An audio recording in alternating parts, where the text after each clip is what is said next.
Cave of Death in Costa Rica. It's a very small cave at Rio Verde in Costa Rica. One of the more notable features of the cave is the pool of carbon dioxide on the floor, which is remarkably stable and nearly 100% CO2. It is just deep enough that any small animals that go in there end up in that oxygen-free zone and quickly pass out and die.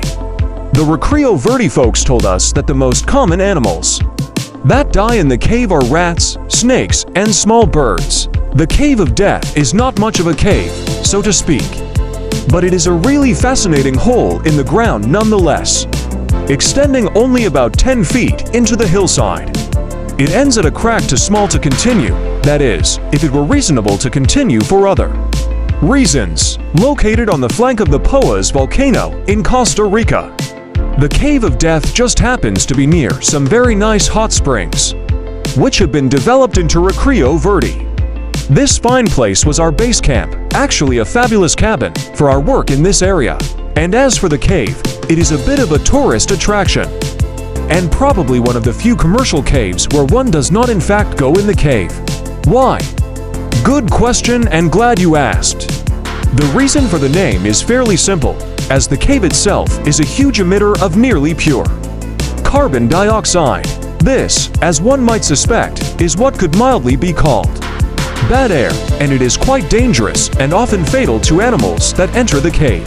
But since carbon dioxide is heavier than air, the bad air is mostly along the floor, and in fact pools up at the entrance with the spillover rolling out of the cave and along the ground.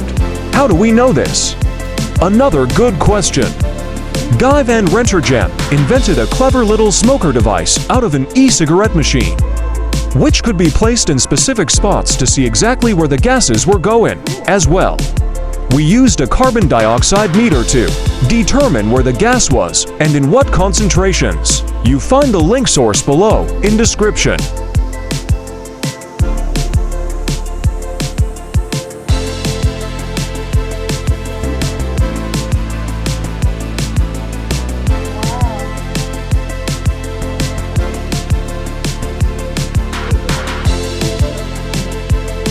Don't forget to make like for this video and subscribe.